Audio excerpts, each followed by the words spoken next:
Hi, I'm Dave from Sailing Laguna. In our last video, we crossed the Gulf Stream from Miami to Bimini in the Bahamas. I did a bit of an analysis on how the Gulf Stream affected the passage and had a quick look around Bimini. This video, we head off to cross the Great Bahama Bank. There are two options when leaving Bimini, north or south. However, the southern path has a spot listed as 1.9 metres at low tide, so some people opt to take the northern route around Bimini, which is a little bit deeper. So we motored south past the Sapona wreck and around the lighthouse into Gun Key. In retrospect, we should have done this short trip up on the bank as the deep sea was a bit rough that day.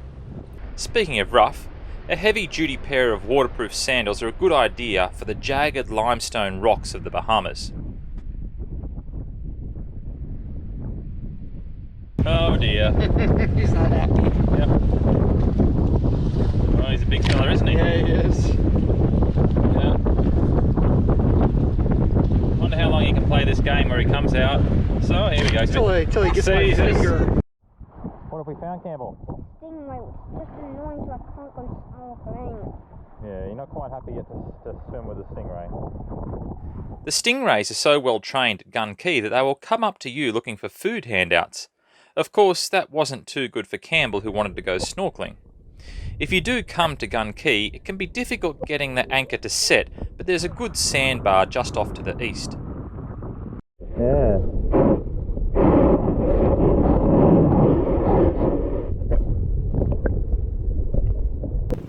The next morning, we head off to cross the bank. It's a full day to cross the bank, but we only managed to sail for a couple of hours. The winds were south-southeast, and I think there was a slight current running north, which ruined our wind angle. We also noticed the wind dropped off in the middle of the bank as the sun warmed the shallow water. By the afternoon, a strong southeasterly wind had risen, so instead of heading out into the deep water and larger swell to make the Berry Islands, we decided to spend the night anchored on the bank. To make this comfortable, we pulled south and sought shelter behind the sand flats that are just north of Chub Cays. Alright, well here's where we've ended up. We've come all the way over, the drop off of the eastern side of the Great Bahama Banks just over there. We have a sandbar here from Andros Island that's basically stopping the waves from coming here. So the boat's relatively stable, but it's blowing 24 knots, so it's a little deceiving with the wind mic and everything. So we've got the anchor basically just placed in a little sandy patch here, so it seems to be holding quite well. But I think with 24 knots, I think it's better sitting here than it is going out into the deep ocean. The morning's passage was a little bit boisterous after the heavy winds of the night before, so Sam booked us in to Chub Cay for a couple of nights. Sorry it's exit and not entry footage, but as you can see, it's a good idea to radio the Chubb Key fuel dock for permission to enter. So as I said, Chubb Key is pretty exclusive and has a price tag to match, which is why I probably felt sick on the first day of being there. It took a few hours at the pool for me to feel a bit better, and I must admit that Chubb Key is the perfect postcard image. Even the accommodation has the vibrant bohemian colours and the golf cart roads of any exclusive resort. Obviously aware of the nature of the sports fishing crowd, there's a great bar at the back of the resort, the Naughty Rooster, complete with boat shirts, and it has a great feel. You can anchor just out the front of Chub Key, but you're not allowed to come ashore, and they even have a rope stopping you from doing so. Okay, so Samantha, lovely Samantha, got jealous of my bread, and look at what she has created for us. First attempt. Wow. Even wholemeal.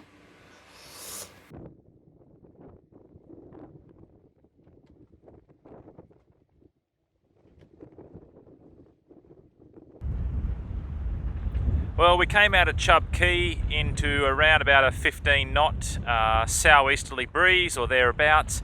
It was a little bit too lumpy for us to head around to Frazer, so we've actually come here to Muma Rhonda Rock. We spent the night here now. There's a slight swell that you get as the waves wrap around the island, but you are protected from the bulk of it. So it is certainly a good feasible option if you're coming across the bank. You could stop here for 1 or 2 nights and then head on to Nassau. The only problem is that the next northerly is not due for another few days. So I think we're actually going to try and head around to Frazer Key and see if that provides us with some more protection and some actual land or swimming that we can do in there as well.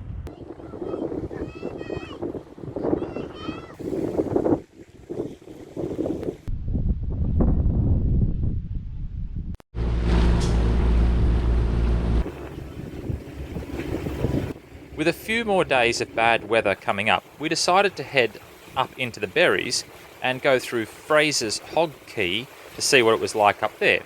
Now this area would provide good protection from the westerlies, but not to the sou'easters that were coming. So we headed across the bay to an area called Whale Cay. Now it's not very deep over there, so it's mainly for boats with drafts of 5 foot or less, but we had a lovely time protected from most of the bad weather. Okay, see you later. Bye. Bye. Bye.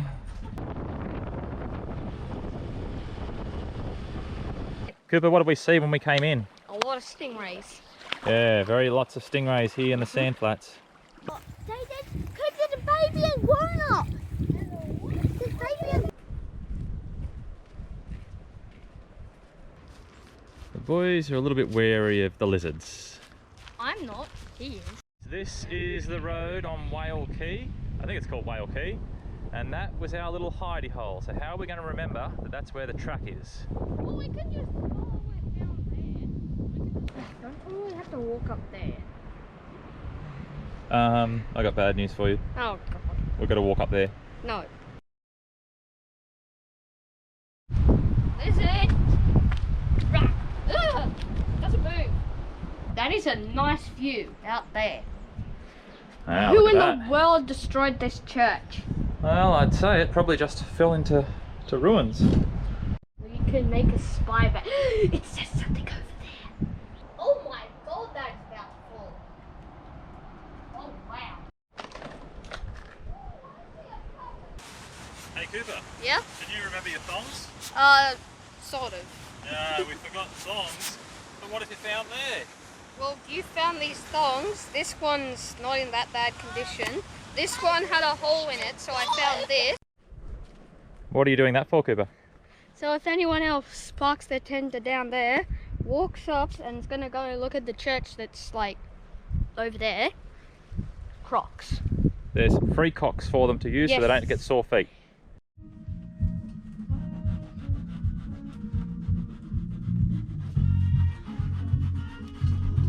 What are you doing, Samantha? I'm doing my first gel coat repair. I figured I'd do it on the table here, and if I stuffed it up really bad, we could just turn the table around. But it's not too bad. I put the first lot of gel coat on last night. The only thing I'd probably do differently is put a little bit more white pigment in it. Still looks a little bit clear, but otherwise pretty easy, pretty good.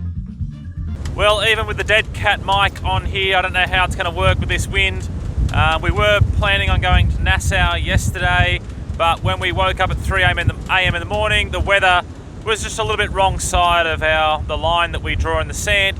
It looked like it was going to be blowing mid-20s rather than just 20, so we had to can that trip to Nassau. We've come back up here into Whale Cay, so we've got a very good holding here on the bottom, touch wood. It's a nice sandy bottom up here in the sort of bay of Whale Cay. But now the following day we got easterly winds. It's howling in at high 20 knots, gusting up to like the low 30s. But at least there's no swell here, and the boat handles, of course, this small chop quite well. But yeah, nonetheless, this is the view of the other side of life, living on a boat in the Bahamas. What's going on, Samantha? I'm trying to fix the door so that it doesn't catch here when you close it. So I've pulled this apart, put some WD-40 in it, and that didn't really help. Don't record me right now. And anyway, so now I am chiseling out a little bit here to embed this a little bit more and see if that works. And if that doesn't work, then I'll have to try and do all three of them. We have a very funny relationship, Sam and I. She's doing the hard work this morning with the tools, and I'm actually trying to, of course, improve the efficiency of the fridges by defrosting them so that they don't run the batteries flat. How about we all go on our iPads?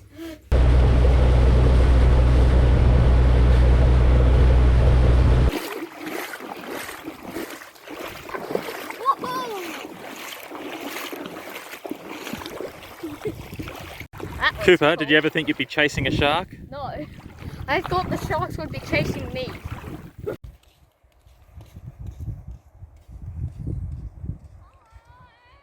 This is a really nice spot. It is, isn't it? You know why? Because it's nice and shallow. I can play with the boats and cars and stuff that's in the boat right now. I need to get out. And Campbell and I can go snorkeling. yes.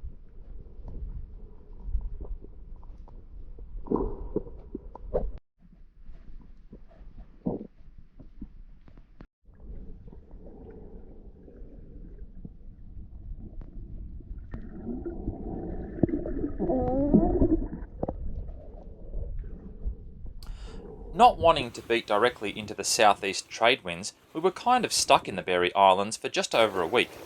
It seems we weren't alone, as there were a bunch of boats heading for Nassau at the first available chance. Well, Sammy Malou started at the back, but she's now at the front. Although we travelled all the way down from South Carolina, this was the first time we actually had nice enough conditions and felt eager enough to fly the Code Zero. And oh, what a beauty she is. Look at her go.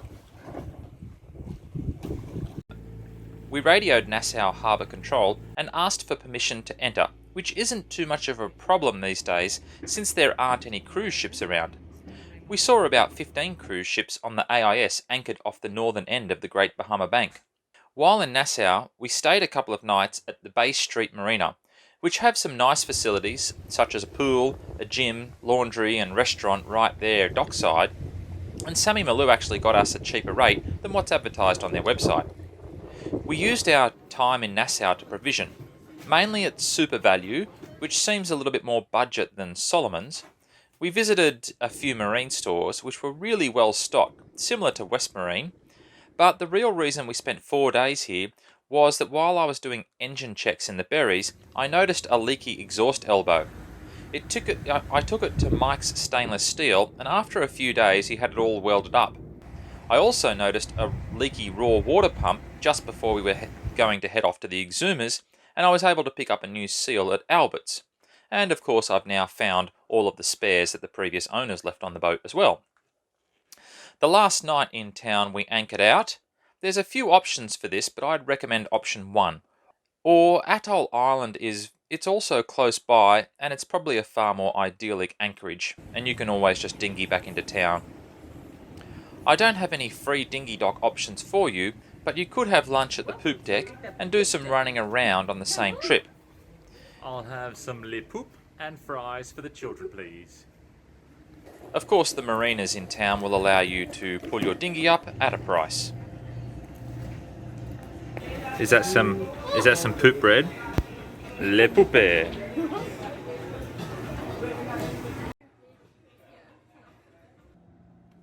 In all, Nassau had pretty much everything you need, and the prices were still pretty reasonable.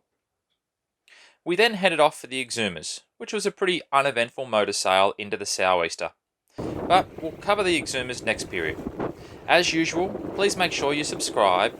We need to try and boost those numbers, and we'll see you next time.